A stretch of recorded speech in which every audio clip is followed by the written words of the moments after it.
Hello and welcome to another episode of Revolutionary Despatches with me, Chris Wright. And me, David Bryan. How's everyone doing this week? It's been an annoyingly quiet week. Yes. Relatively speaking. There's not one sort of massive story that's overshadowing things, which is a change of pace for us. Yeah. I mean, relatively speaking, it's been very busy just recently. Now we've gone back to just normal heavy news weeks. Yeah. Week is a long time in politics. A very long time. 5 minutes is quite a while these days. So it'll be all right. I'm not sure it will. I'm really not sure it will. Oh dear. But that being said, a fair amount to talk about this week anyway. Yes, indeed. So we have major advances in civil rights in Germany and in Northern Ireland, arguably. Yes, yeah. We've got some Trump news coming up. Oh yes. As always, good fun. Build that wall. Some Lib Dem shenanigans, but we're going to kick off, I think, with a lovely rebellion. Not in the Star Wars mould, but in the Chuka Umunna mould, which is somewhat less dynamic. He's not exactly Han Solo, although I bet he'd love to be called it. I can see that. Call me Han. Call me Han, darling. No, I'm not calling you Han. No. Trouble is, everyone likes Han. No one likes Chuka Umunna. Well, presumably in this particular piece of bizarre surrealist roleplay, Chuka Umunna's wife likes him a bit. Oh, that's true. I mean, I hope so. Otherwise, this entire conversation has taken on a far more sinister turn. Call me on! It's a bit worrying. If Chuka Umunna's Han, who's Luke then? Tristram Probably Hunt? Corbyn. No, Corbyn's obviously Obi-Wan, isn't he? But... Well, no, I mean, if it depends. If you're doing it from the perspective that Chuka Umunna wants to be called Han Solo, then he would see himself as the good guy, presumably. At which point, you're talking about New Labour, in which case I think Tristram Hunt is Luke, and Tony Blair's Obi-Wan Kenobi. Oh, yeah, it definitely is. Which makes Corbyn Vader. On the other hand, if you were to flip it, then who knows, it could get rather complicated. I think we should drive out of this particular cul-de-sac with yes, of course. extreme haste before we get lost in a discussion of which political figures and which Star Wars characters, which I've done before with Adam, and it took a while. I don't think you have to start with the basis of Corbyn is Obi-Wan, though, because they're just the same. Just look at them. Yeah, I think any reasonable comparison, that does have to be made. Yeah, out of the cul-de-sac. So the news this week is that Jeremy Corbyn, leader of the Labour Party, in case you've been living under a rock, has sacked 3 shadow ministers from his cabinet, and a 4th has resigned over the slight spat over Chuka Umunna's amendment to the Queen's Speech regarding Brexit, specifically single market access. The Labour whip was to abstain on the amendment, and 49 Labour MPs voted for it. Which included, as I say, 4 shadow ministers. So, the 4 are Ruth Cadbury, Andy Slaughter, Catherine West, and Daniel Zeichner. Zeichner was the one who resigned, and then the other 3 were sacked. It's quite a big rebellion. There was another rebellion over the original triggering of Article 50, which was 52, which is sort of on the same order. But it's a fair chunk of the PLP that's gone against Corbyn on this. It's not just the section of the PLP which is what you might call Blairite, properly Blairite, is actually relatively small. There's only 20 or 30 of them. So this rebellion has managed, it's not just them having a go at the leader. They've managed to get some of the soft left Miliband types to come on side with it as well. Some of the more pro-European ones. And a lot of the more Brownite, you might say, style MPs actually followed the whip and didn't vote for this amendment. People like Tom Watson and Yvette Cooper, because they have issues with free movement and immigration. In the same kind of way that Gordon Brown was always more sceptical of European integration than Blair was. Yeah, because they're types who are a bit less straight down the line Blairite, New Labour-y, and they're more like the right of the old Labour Party. So yeah, what do you think about this whole business then? You said earlier that when you were looking into it, it got you quite worked up, so why don't you lead with some irate comments? Yeah, I've managed to calm down a certain amount now, so it's all right. But I'm glad to hear it. After the election result, in which Corbyn did much better than anyone expected, beat Tony Blair's result in 2005, quite a lot of the people who'd been sceptical of his leadership within Labour came out and said, "Okay, fair enough, we were wrong," and they stood by their mistake that they'd made honestly, and they also didn't spend the entire election campaign sniping at him. They actually gave him the chance to run an election campaign properly. So that would be Owen Smith types like that. And I think they deserve quite a lot of credit for that, because it shows that they weren't just that they were genuine the whole time, even when they were being sceptical about Corbyn. They were doing it out of a real sense of they thought that it was a mistake, but they didn't actually bear Corbyn any ill will. And I think that by the same token, anyone who now hasn't done that, who hasn't backtracked on it, even after the recent election, deserves just as much scorn as those people get praise. So you would include Chuka Umunna in that? I would very much include Chuka Umunna in that. Yeah.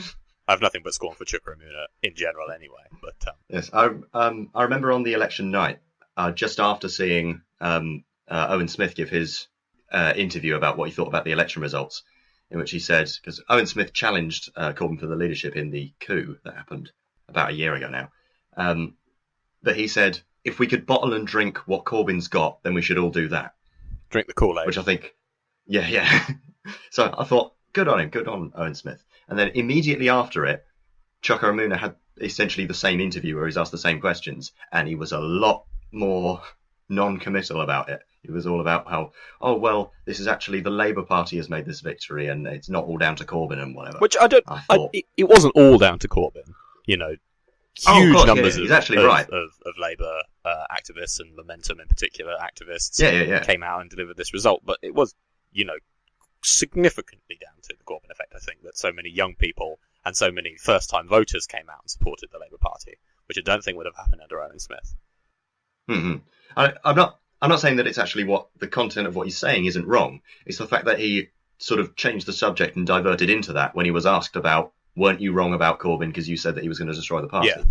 I think it comes down to the difference between people like Owen Smith, who are soft left. They are, you know, fairly sympathetic to a lot of what at least was in the Labour manifesto in 2017. Possibly not some of Corbyn and John McDonnell's private views, which are further left, but certainly the platform that Labour stood on in 2017 election, people like Owen Smith are generally quite sympathetic to, but they just didn't think the Labour Party could necessarily win on that platform, and they didn't think that Corbyn was the right person to lead. Now, they were wrong, but I think people like that have accepted they were wrong because actually they'd quite like to deliver a social democratic, if not an actually socialist government in the United Kingdom.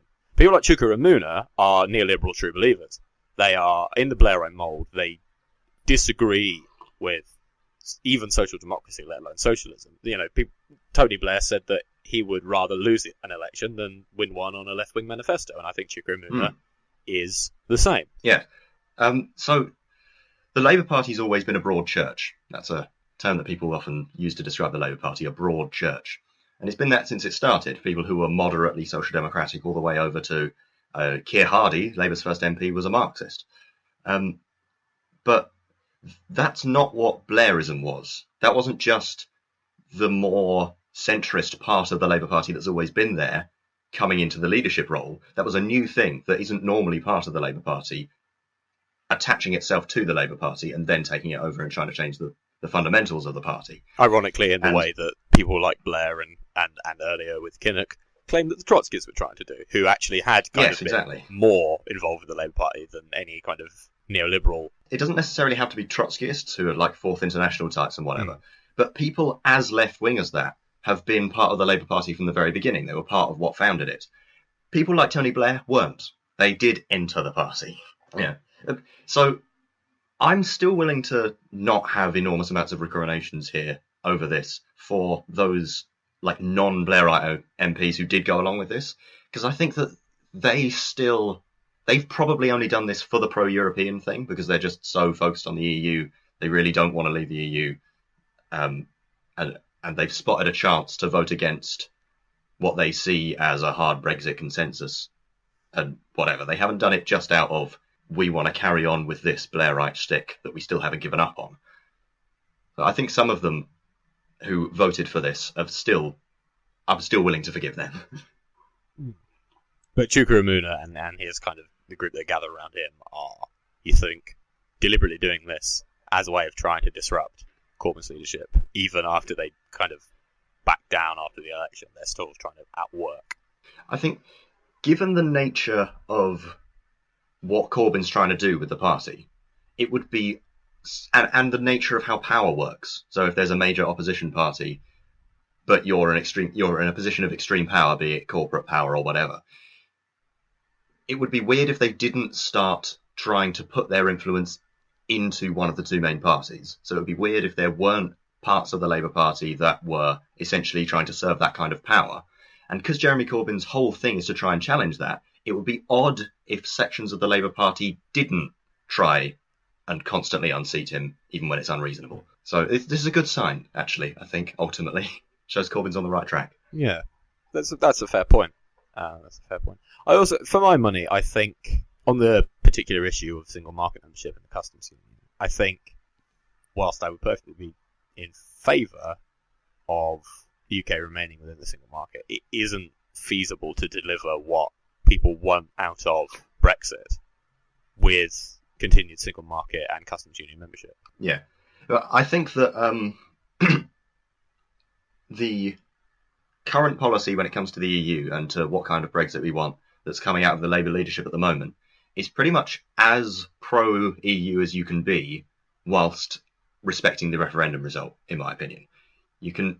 They want to leave the single market but still have access to it and what they call the exact same benefits of the single market. So they want to put all of the single market like environmental and workers' rights legislation in place and have full access to the single market, but still have our institutions be politically separate from it. I think that's about as pro-European as you can be, without, in some sense, going against the referendum result. I guess my concern is that I don't know if that's possible, because without the European Court of Justice to administer our trade relations as the ultimate arbiter, if in case of conflict or tension, I don't see how we can have single market access unless we accede to the ECJ's oversight. But if we do that, then all of the people that voted for Brexit for sovereignty reasons, and there aren't millions of them, but there are probably enough that they make up, a percentage that would have tipped the referendum one way or the other, put it like that. Those people are going to be very, very upset, because if the ECJ, which is a non-British court, has jurisdiction over our trade policy, well, that's not sovereignty. That's not independence. Now, you can't really have full sovereign independence in a globalized capitalist market, but that's not how they won't see it that way. They will want to pull out of the ECJ, and the Tory party is expressly committed to pulling out of the ECJ. And I don't think that the kind of Brexit that Labour supports is actually technically possible, because I just don't think the EU 27 will accept a UK which still has single market access unless we also accept ECJ oversight. Yeah, that's entirely possible. And there's a problem whereby, because we don't have a formal written constitution in the UK, we have parliamentary sovereignty and no constitution that has a special, much more difficult mechanism for being changed compared to the rest of our law. So if a government can get something through Parliament to change a law, they have no ultimate restriction on things that they can do. When we were part of the EU, there was at the very least the EU treaties, and then so there was some section of law which had legal force in Britain, which a government with a majority in Parliament couldn't change whenever they want. And we won't have that when we leave the EU, because that was the advantage of having the European Court of Human Rights over some British Bill of Rights, which is what the Conservatives wanted. Well, the European Court of Human Rights isn't we aren't necessarily going to pull out of the European Court of Human Rights just because we leave the EU. Oh, yeah. The Tories want to, or at least large parts of the Tory party want to, but that will be a lot more difficult than pulling out of the EU, and I don't know if they'll be able to get it through Parliament, even if they had a majority. Especially not without one. Yeah. We'll see. With the moderate Tories, and particularly with that, the fact that the reason why the Tories, even though they don't have a majority, are even so close to having a majority as they are, is because of that the gains they made in Scotland, and those will be in very pro-EU areas, so that the Parliamentary Conservative Party has a strong pro-European cabal still within it. Yes. And Ken Clarke's still there. And Ken Clarke's still there, yes. So that's another one. So 13 Scots and Ken Clarke possibly may save Britain. Sounds like a folk band. Oh, I really want that on a t-shirt now. 13 Scots and Ken Clarke. It'd have to be Kenneth Clarke, I'd buy their records for the full folk band appeal. Yeah. Right then, well, moving on from Jeremy Corbyn's difficulties keeping his backbenchers in line, irony of ironies, look to the Lib Dem leadership election, or, as the case may be, not election, because, as some of you may know, a certain gentleman by the name of Tim Farron was previously leader of the Liberal Democrat Party. After their kind of disappointing performance at the 2017 general election, he resigned. He's still there as a caretaker at the moment, but the campaign to succeed him presses on, and at the moment there's only one person running. And he's a party grandee. Yeah. He's well known, popular in the party, and whatever. His name is Sir Vince Cable. It was thought that he might face opposition from either Ed Davey, the former energy minister, or Joe Swinson.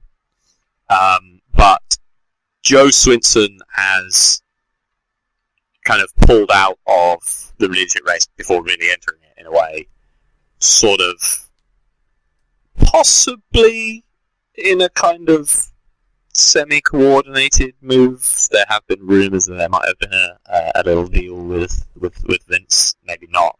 That's kind of just sort of floating around at the moment, but it's mostly unsubstantiated. But the main point is that she's basically taken on the deputy leader role, and at the moment, Vince Cable is the only person in the running, given that Norman Lamb has already pulled out as well, who Tim Farron ran against last time. So yeah, it's basically looking like it's going to be Vince Cable or Vince Cable. Well, this is a problem the Lib Dems have these days. This isn't the mid 2000s when they had 50-something MPs. They've only got, what is it at the moment? 12. 12. Yeah, so they don't have that many people to choose from. Yeah. And when one of them is a former leader who people quite like Vince Cable, seems like an obvious choice. Well, not former leader, but former. Sorry. Yeah, so Vince was business secretary during the coalition government with the Tories between 2010 and 2015. He is a former member of the SDP before the merger between the SDP and the Liberals. He's considered to be on the left of the Liberal Democrats. He's also 74. Now, both of those things have kind of been highlighted as potential problems with his leadership. The age thing is, I think, a bit unfair, given that Jeremy Corbyn's getting on a bit, and older politicians aren't necessarily as out of vogue as they were a few years ago when you had Clegg, Cameron, and Blair all in. But there have been concerns raised over the edge, given that he'll be 79 if this parliament does stagger on until 2022, which seems unlikely, but if it does.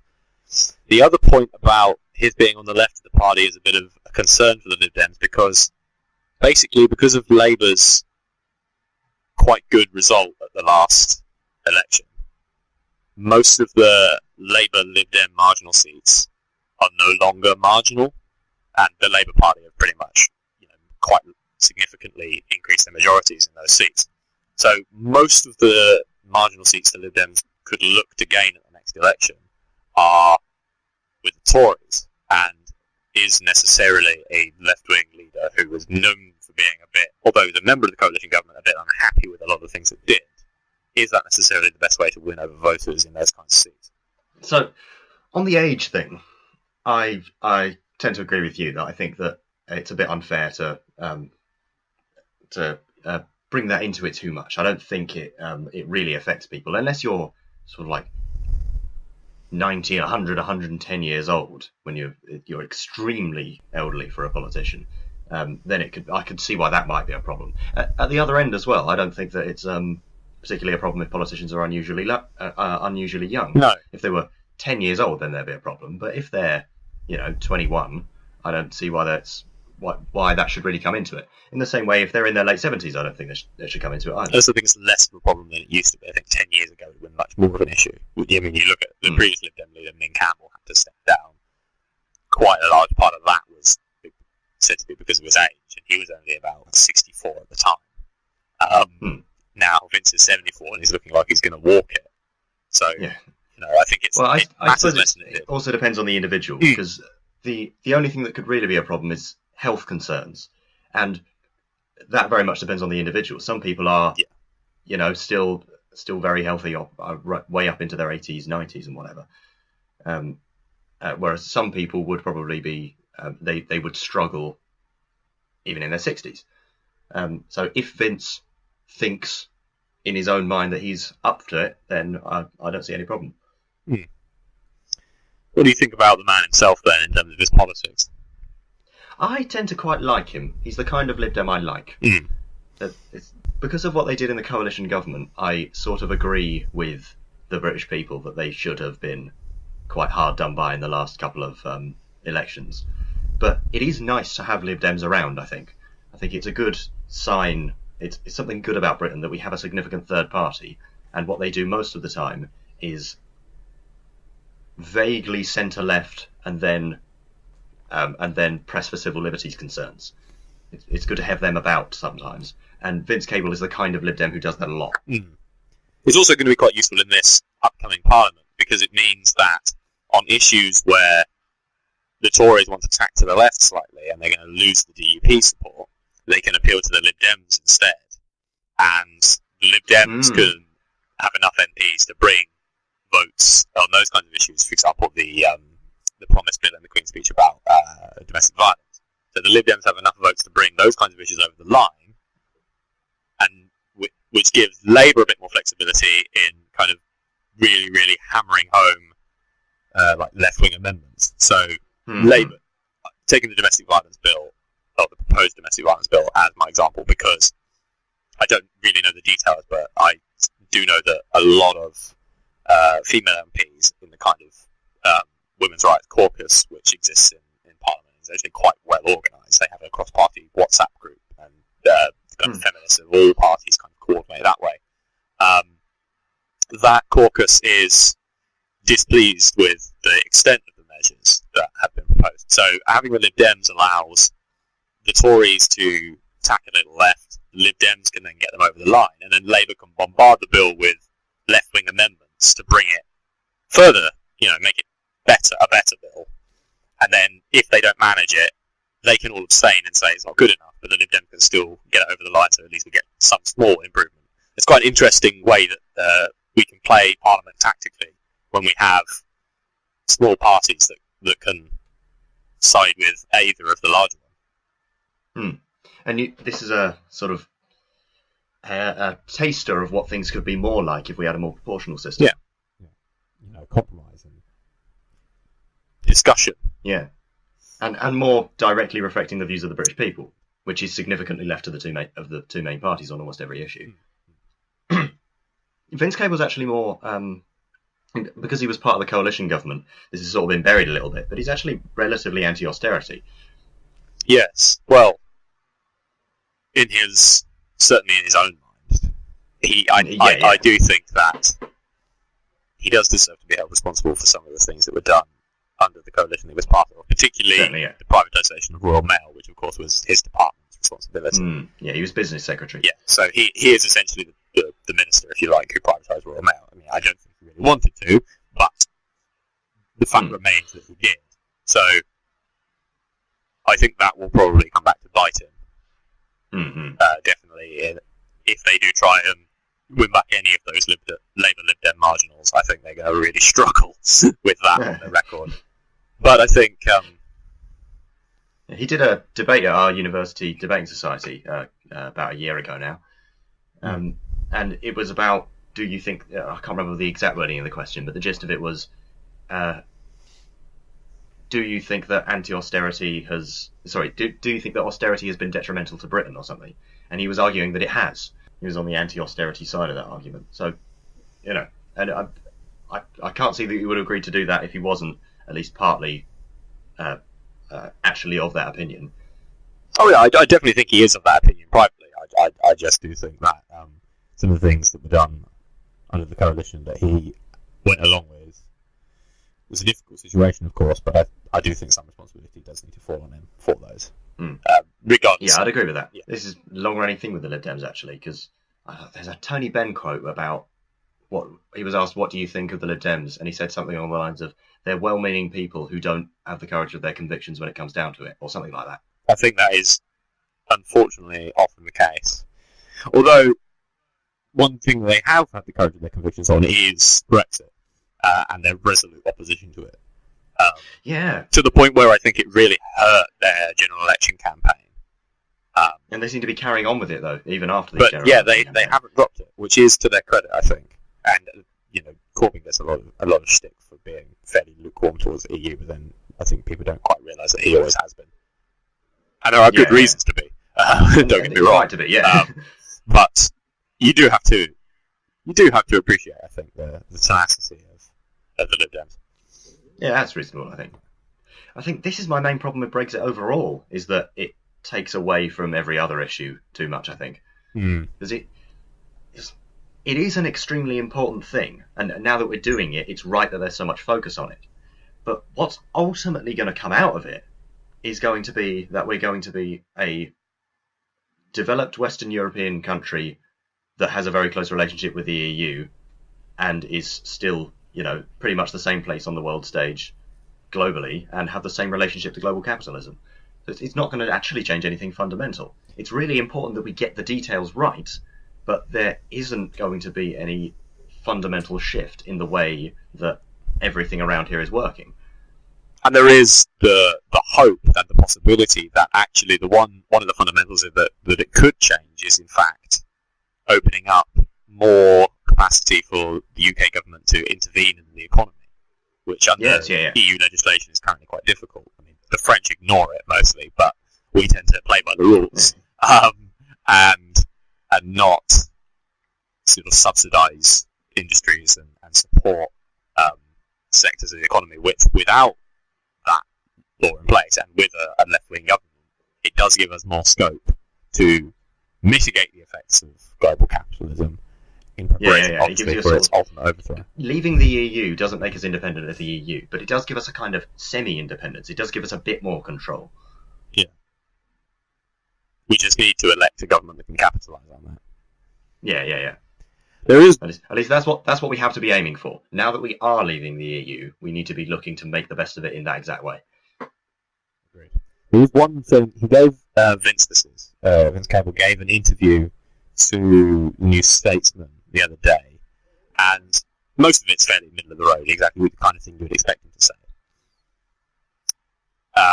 Then they come to a bit near the end where they talk about the fact that some people in the Lib Dems and also in the media thought that it was time to have a younger leader. Lots of them wanted Jo Swinson, who would have then, of course, also been their first female leader. There is this idea that Vince Cable may have kind of done this deal with Jo Swinson as a kind of caretaker to look after the party while she gets a bit more experience, which I actually think is a very good idea, because I think Jo Swinson is quite capable, reasonable. And it makes sense, but also that she is a bit lacking in experience of a top-level position. So, yeah, I think that's actually quite a good idea. But he insists that isn't the case, and he's not going to be a caretaker, which is fine. Of course, he has to say that. But then he says this. He says, gender isn't an issue anymore, rightly so. Thanks to Obama, race isn't really an issue either anymore. At least, we hope not. And age shouldn't be either. It should be who you are and what you have to say. Now, I certainly agree that it should be who you are and what you have to say, and that gender, race, age, these things don't really matter. However, to say they aren't an issue anymore, whilst it might just be a slip of the tongue, I think actually speaks a little bit to a more underlying problem with certain liberals. That they think that because we have formal equality of gender and race, at least mostly in this country, and because we have a sort of increasing representation for women and ethnic minorities in the media, which is a good thing, but doesn't go nearly far enough. I think a lot of Liberals are kind of resting on their laurels a bit and thinking that the hard work's been done. And that worries me because it really, really hasn't. And yes, yeah, that's a really good point. I hope this is just a slip of the tongue. He doesn't really think that. I would really like to believe that, and I think it's quite probable. But it also the fact that he can even say that, I think, belies a subconscious complacency, which I think is worrying, and we need to kind of do away with that because gender is still an issue, race especially is still an issue, and even age is an issue, and we should fight on those issues because the left is stronger on those issues than the right. We have better solutions to gender and racial equality. Not necessarily perfect ones. We're developing better ones all the time, and that's the correct thing to do. But we have better ones than the Tories, and we should stand on those issues. We shouldn't try and depoliticise those things, like we were talking about with the Grenfell fire the other week. We shouldn't depoliticise these issues because they are political, and we're better on them than the Tories, significantly. I absolutely agree with you on all of those points. And so it's really important to bring that up. Yeah, I was reading it earlier, and it irked me and slightly worried me, so I wanted to mention it. And part of me wonders, is that to do with? Does that go? Is that a feature of the whole Lib Dem thing of being sort of basically on the money on most issues, but never following it through in a way that you actually need to solve the issue? I think it could be, and that's why, although I'm pleased that they haven't been completely wiped out, because we do still have this small group in Parliament that can kind of tip the balance to the left without Labour having to give up too much of their own principles, which is beneficial for the left as a whole. I don't think we can rely on them. I mean, they joined the Tories once, and I don't think they're likely to do it again because they got burned too badly, but we have to remember that this is the party that was willing to go into coalition with the Conservatives, and I don't think you should be willing to do that. And that in withdrawing support for the Callaghan government opened the way for Thatcher. Indeed. You have to keep that in mind. Yes, and especially the SDP ones, because if he's a former SDP person, then they are the group of people on the right of the Labour Party who broke away the last time Labour had a very left-wing leader, and in so doing gave Margaret Thatcher her biggest majority. Not even particularly left-wing. I mean, Foot wasn't, he was left-wing. No, not really. But, Tony Benn, come on. Yeah. I miss him. The best Prime Minister we never had. I miss him. Going to get bleary-eyed now. Yeah. Anyway, Servants, probable next Lib Dem leader, so we'll keep you posted, but that seems to be the way things are going. Yes. I don't support the Lib Dems, but they're nice to have around. Indeed. And if you're in a Tory Lib Dem marginal, then by all means vote Lib Dem, because I'd much rather have Vince Cable than Theresa May. Yeah. But there's also another thing of having another centre-left party outside of Labour is always a good thing, because Labour occasionally do a Blair, and then you need something to fall back on. In 2005, I love Green for that reason as well. Yes, that would be. All power to Caroline Lucas. Yes, yeah. In 2005, after the Iraq War, if you didn't like the Iraq War, who would you vote for? Well, you'd have to vote for the Lib Dems because they're the only party that opposed it. Of course, I know. Charles Kennedy is just. Oh yeah. Miss him too a bit. So a man of integrity, which we're missing a bit. Yeah. But hey, we got Corbyn, and we do. Yes. We got Vince is not bad. So yeah. They will be needed to tackle emerging Boris Johnson. So. Yes. And on that bombshell, shall we turn to Armorica? Oh yes. The wide lands of Armorica, because if they're going to mispronounce our words, then I will mispronounce theirs. So that'll learn them. The United States of Armorica has, I don't know if you've heard about this, David, but they've elected this bloke called Donald, and he's a bit of a disaster.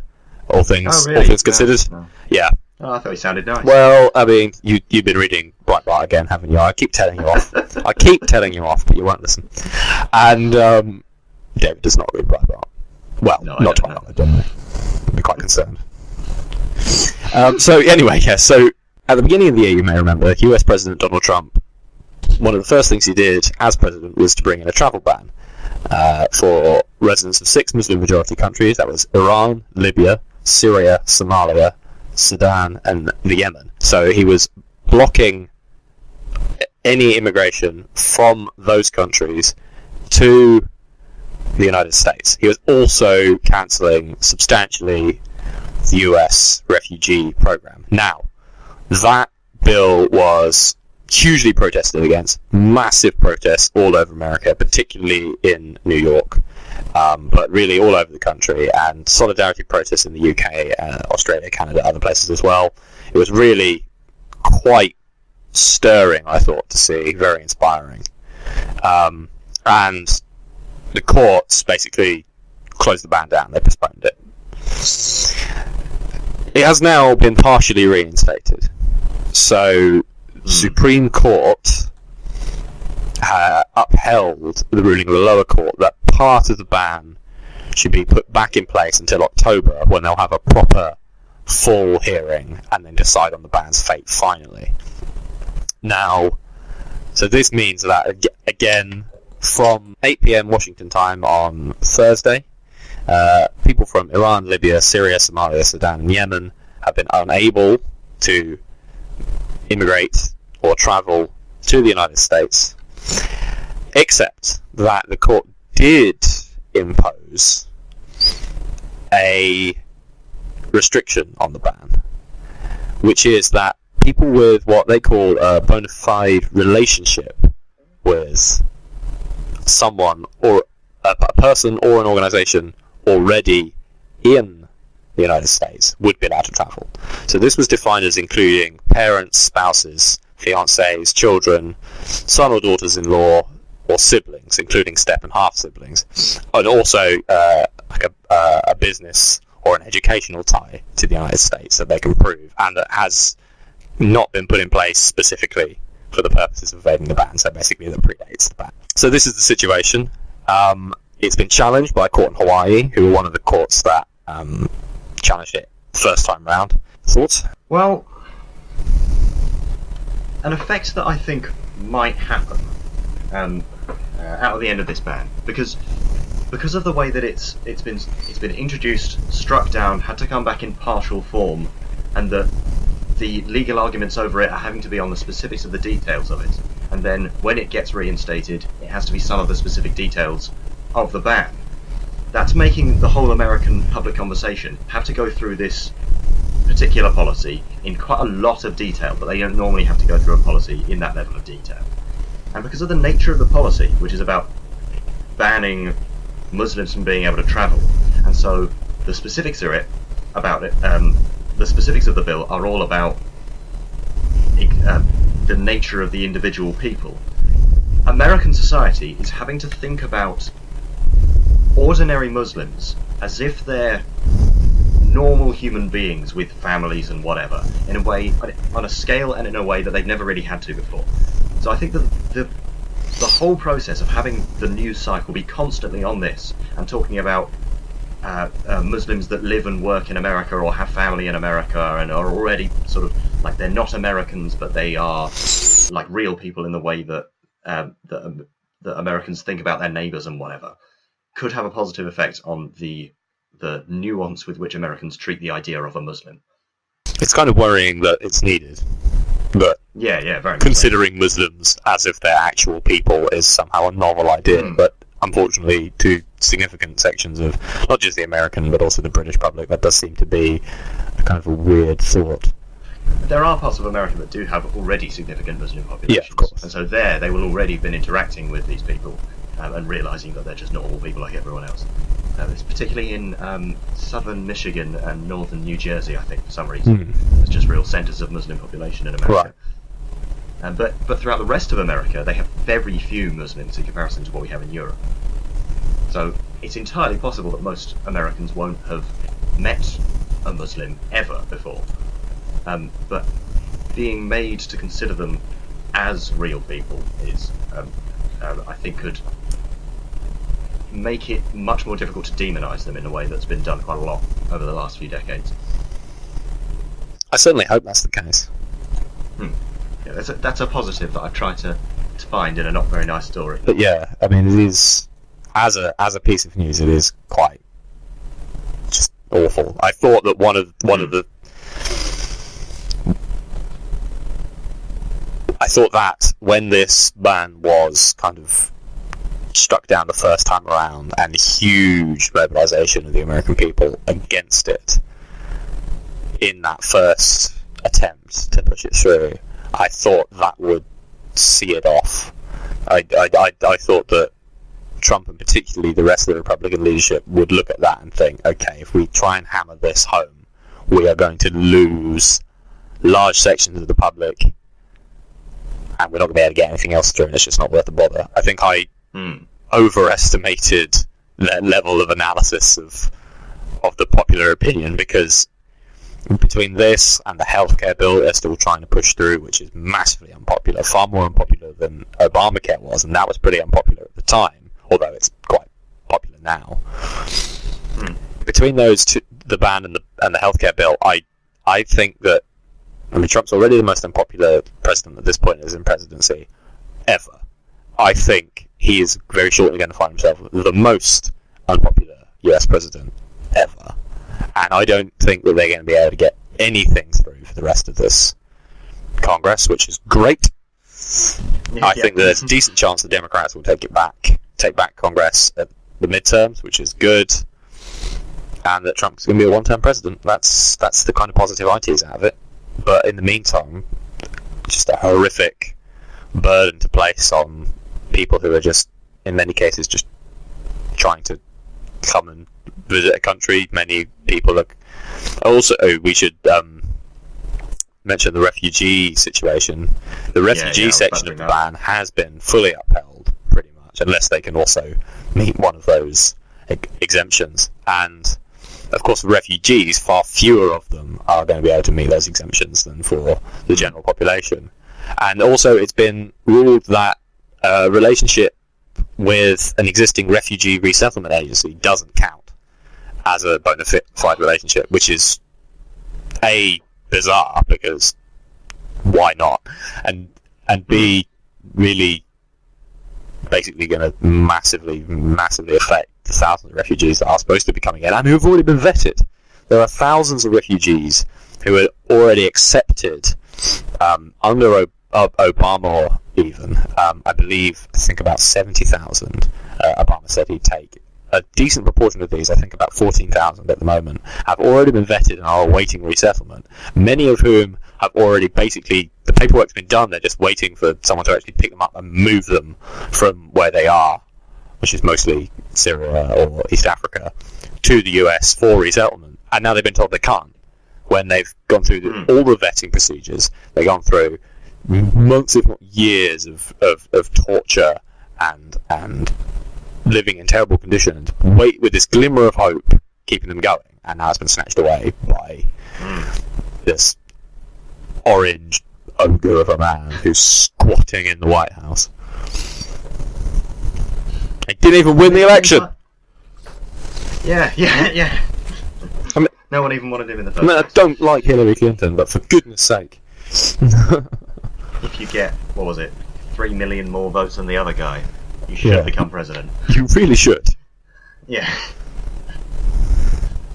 So yeah, the entire basis of not wanting to have refugees as well is false as well. Because the process of bringing in refugees and then trying to settle them in and whatever, there's a limit to how quickly you can do that. But once you've got the refugees into your country and they're settled in, they tend to be extremely valuable to the country that they've moved to. Because essentially your country has saved their lives. So they are desperate to repay that extraordinary help that they've been given. And so they become extremely productive citizens who are the backbone of your future society. This is exactly what happened you can ask people who are on the immediate western side of the old Iron Curtain. As soon as that came down, they were flooded with refugees from the former Eastern Bloc. But the people from them and their descendants have become the cornerstone of their economy and their society very often. And indeed, Chancellor of Germany. Yes. Which sort of segues, leaving the... And I agree, again, very much with what you just said. But that sort of segues us quite neatly into a slightly nicer story, although one with a bit of a sting in the tail.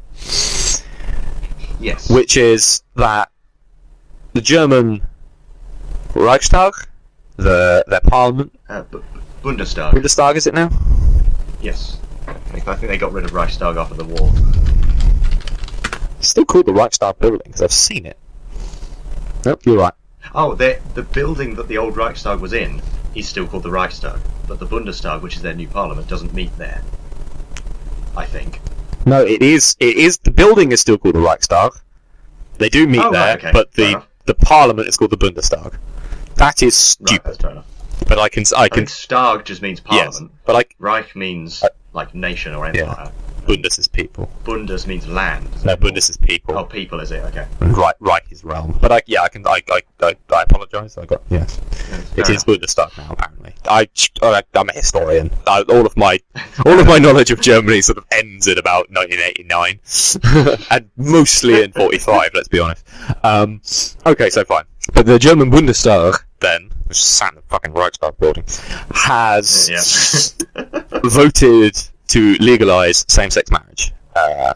Hooray! Yes, indeed. Hooray. Previously, civil partnerships were allowed, so they have had that for some time, but now full equal marriage is going to be implemented in Germany. I'm not sure exactly when, but the bill's been passed. So that's great. Fantastic news. I'm partly surprised that it took this long. I just sort of assumed that Germany already had it. Yeah, so did I, actually. I'm surprised we were ahead of Germany on that this seems one. odd. Yeah.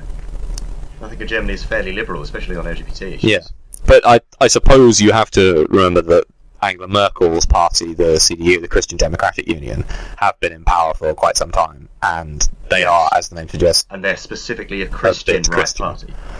And unlike, they didn't really have a David Cameron figure that slightly, who at least for a little bit was kind of a bit ripping up some of the old Tory traditionalisms, most of which didn't come to anything when he actually got in, but the vote to bring in equal marriage actually was one of the things that did survive from his husky days. And the CDU never had that. They had Merkel instead, who, although she allowed a free vote on the issue, did in fact vote against it, citing her kind of Christian faith as essentially her reason. So I always think that about Christians, because it's become a major thing. Very often, the only time that Christianity directly enters the political sphere is on the issue of gay marriage. I feel like that massively misses the point of Christianity. Or on abortion, but we'll get to that. Yeah, that's true. But yeah, I mean, it is rather bizarre. I mean, I think it's one verse in the Bible. Yeah. I think is it Luke or I think it's. I don't think it's mentioned in the New Testament at all. Is it? I thought you know the Bible a lot better than I do. I can see to you, but I don't know where it is. But it's one line in the Bible anyway that basically says that you can't be gay, and there's a list of things that you're not allowed to do. One of them is wear different clothes that are made of different fabrics. That's always my favourite one. Cut your hair. Thou shalt not mar the edges of your beard. Thou shalt not wear fibres of different kinds or something. And eat shellfish. Yeah, can't eat shellfish. And be a homosexual. For some reason, one of them has really stuck around. Yeah. In a kind of horrible and malicious way. It's in a way that just causes far more misery than the others would, I think. Yeah, I mean, no one really likes prawns that much, do they? I mean, I don't mind a bit of special fried rice. Sometimes got prawns in it. That's about it, really. But yes. Anyway, so Germany, equal marriage, very good. But Angela Merkel voted against, which kind of damages, I think, her credentials as this kind of liberal hero that some people have kind of made her out to be.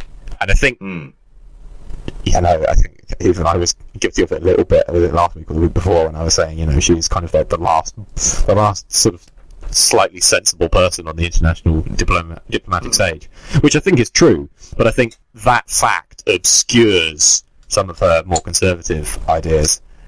And the fact that although she, to her credit, opened the borders of Germany to take on a lot of refugees during the height of the refugee crisis, now have kind of gone back on that, and Germany's become much more restrictive and sort of re-entered the kind of Fortress Europe mentality, which... The thing that had defined her image on the international stage prior to that was how she treated Greece during the bailout negotiations. Yeah, exactly. And in that she was seen as being very much of the neoliberal ilk.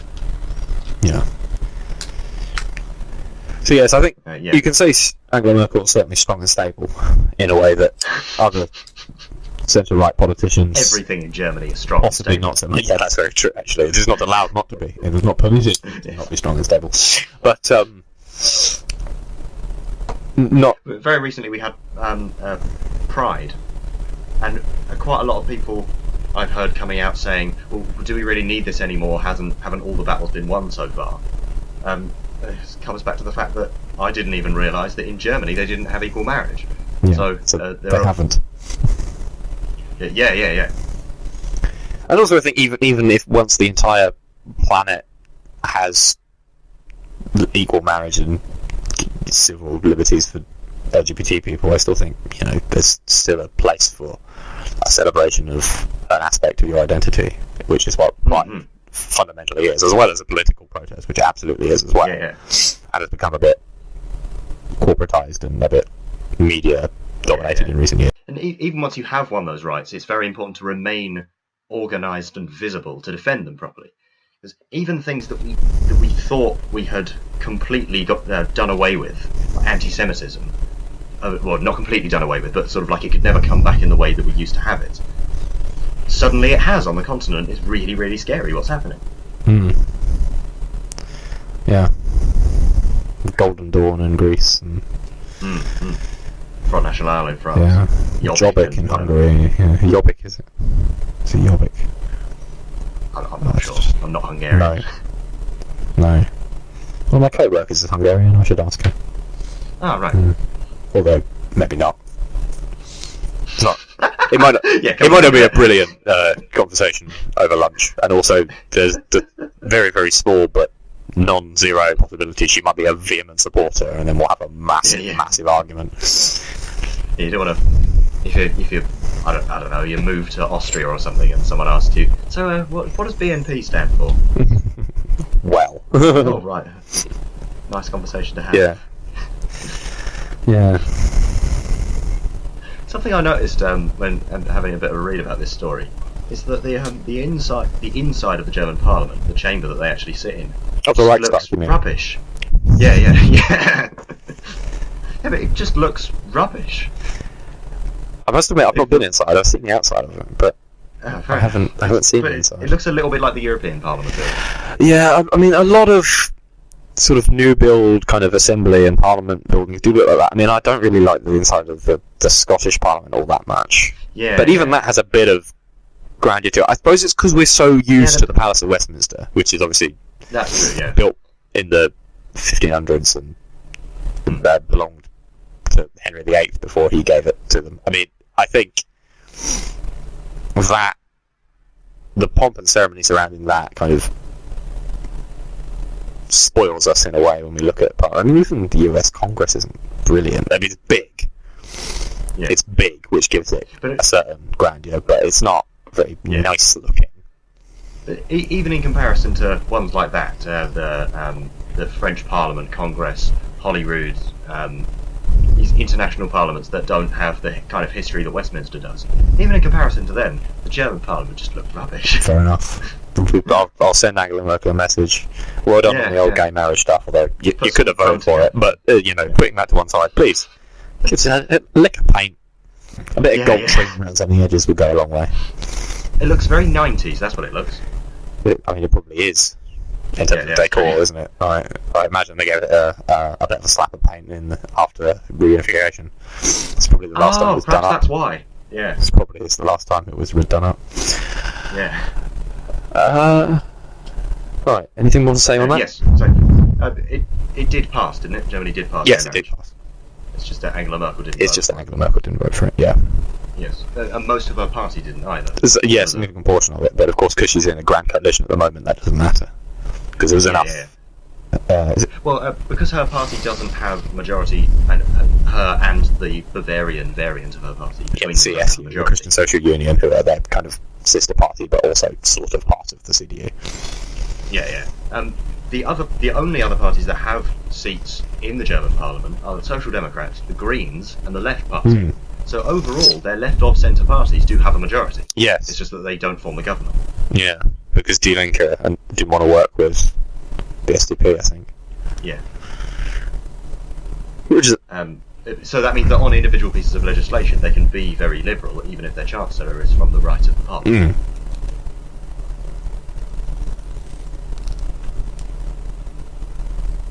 Any more?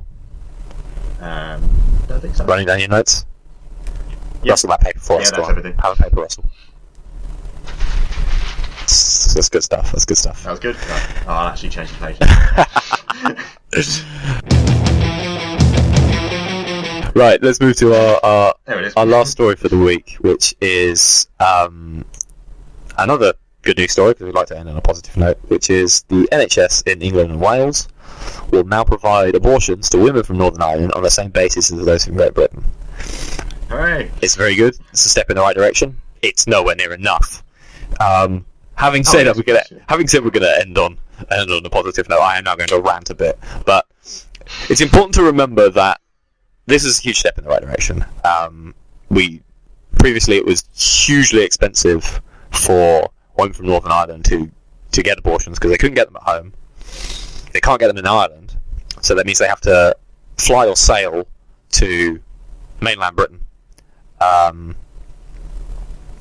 and get it done in Liverpool or somewhere like that.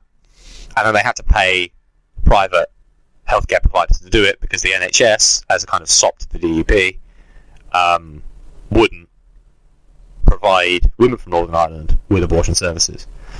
That part of the cost is now gone, but they still have to travel there, which is not cheap necessarily. Particularly for working class women, it's alright if you're middle class, but if you're a working class person in Northern Ireland and you need to get an abortion, it can still be expensive to travel.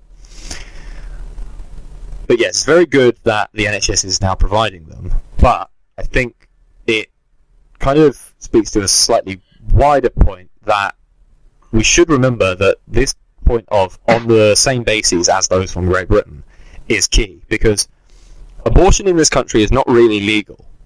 Rather, it is criminalised, but there is a loophole created by the 1967, I think it is, Abortion Act, which allows two doctors, in consultation with a particular woman who wants to get an abortion, to overrule the earlier criminalisation. It isn't the case that abortion is legal, rather that there is a legal way of circumventing criminal prosecution. But any other method of achieving an abortion, if you don't have two doctors' approval, is still illegal.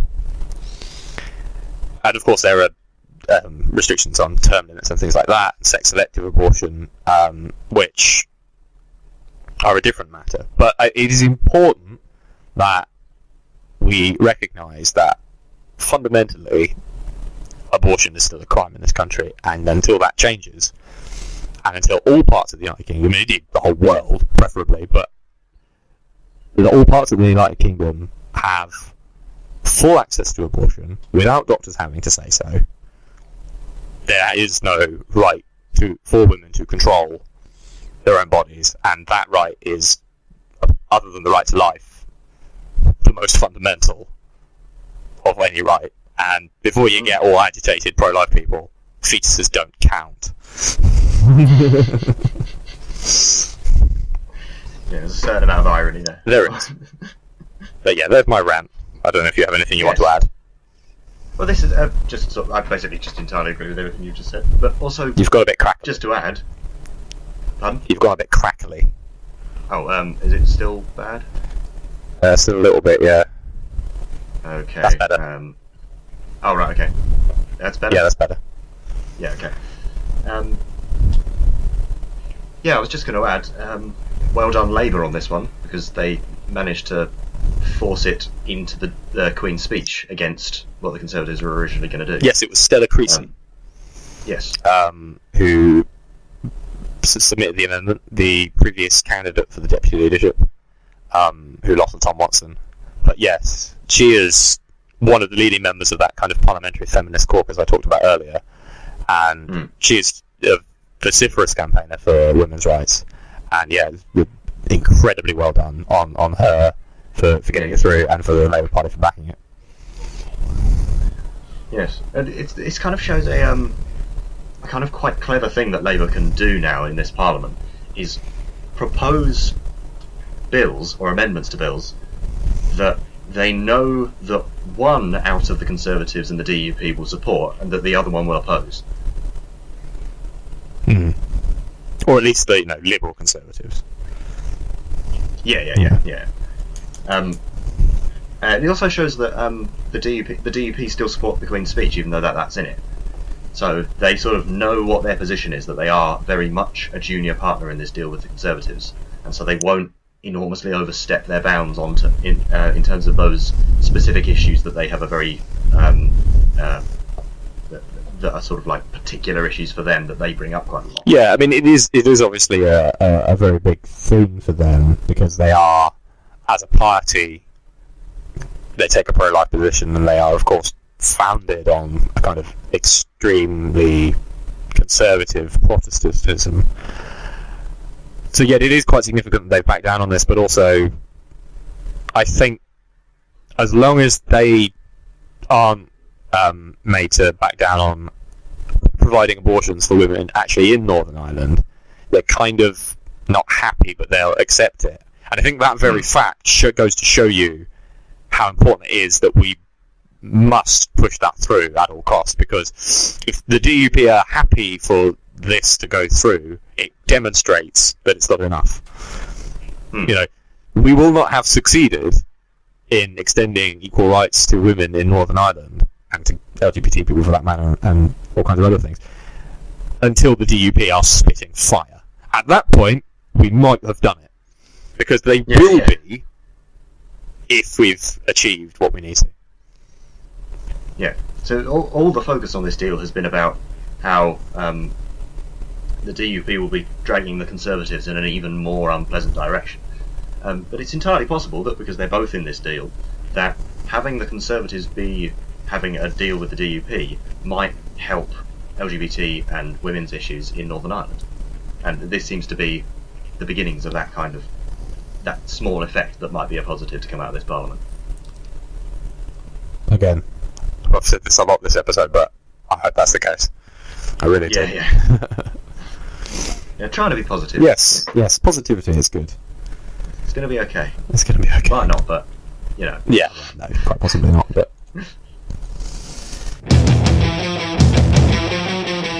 Right. Any other business, David? I don't believe so. Fantastic. Well, there's going to be no episode next week, because I, like David a few weeks ago, and this is a supreme irony, I'm on a boat. Yes, I'm going on holiday, because I'm you need it after these few weeks. Yes, it's been busy, working hard and suffering the political nonsense. So yes, I am leaving for sunny Athens. Dear. Yes, I shall be exploring the Parthenon. We will go to Olympia to have a gander at the site of the first Olympic Games, and of course also we're going to look at Delphi. I shall consult with the oracle of the great god Apollo on exactly how we can get Theresa May out of Downing Street. So I'll keep everyone updated on that. It might take a while to get back to me. I don't think he's got a mobile phone, but you know what these 3,000-year-old Greek gods are like. They're just, you can't trust them. They're not reliable. They do all their communication through Oracle and through Mirror. It's no good. Stuck in the past. Well, you could even say that. You could, just like the DUP. Yes, I think there's a decent argument to say that, particularly on LGBT rights, the same as the DUP. Yeah, but particularly on LGBT rights, the The Greek gods are considerably more progressive than DUP. Right, thank you, comrades, for your time and attention. You've been listening to Revolutionary Dispatches. Viva la Revolution!